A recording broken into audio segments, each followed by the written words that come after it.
This video was brought to you by Xfinity. CelebrateBlackTV.com. Xfinity, the future of awesome. So you're a private detective? Unlicensed. I do favors for people.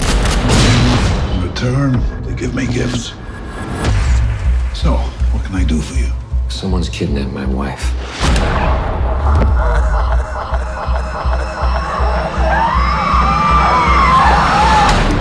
I paid them, but they killed her anyway. I want you to find the men who did this and bring them to me.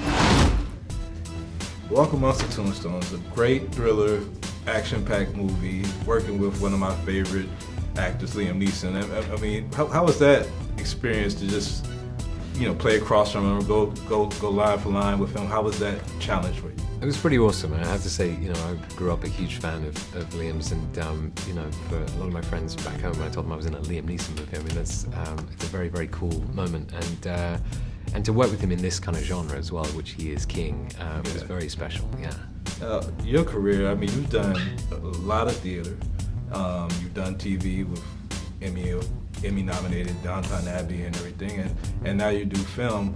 What different acting muscles do you use in those formats, or is it all the same, coming from the same place? No, it's very different muscles, I guess, and that's sort of been the thrilling thing about the last couple of years. Really, is getting to flex in different muscles and explore a range that I hadn't really had the opportunity to do before.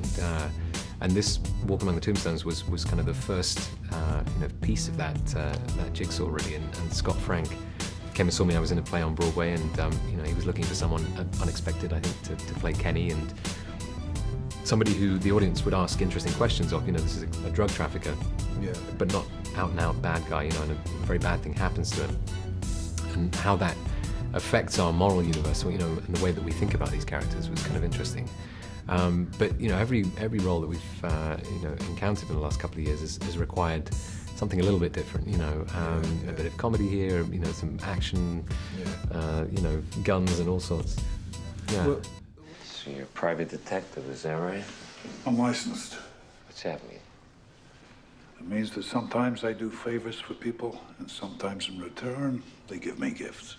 Gift, But you used to be a cop, right? Yeah. So why'd you quit? I didn't like the hours, Mr. Christo. The corruption got you, huh? Not really. It would have been hard to support my family without it. Well, this was really my brother's idea, bringing you out of here. You want? I can leave. Someone's kidnapped my wife. When did this happen? Yesterday. You should be talking to the FBI. I'm talking to you. Look, Mr. Christo. Kenny. Kenny, if you're asking me to run a bag, deliver money, that is not something I do. I already paid them. When? Last night. And your wife, where is she? She's dead.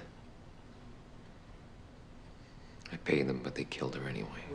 One interesting thing about your character that makes you kind of think about all the people in this underworld is that some of the crimes that he's dealing with are like unknown to the cops, because drug dealers can't report a lot of crimes. Yeah. I mean, how many things do you think actually happen in this underworld that we never know about because they can't report it? Well, that's the interesting thing about the film is the kind of the universe in which it occupies is sort of is separate from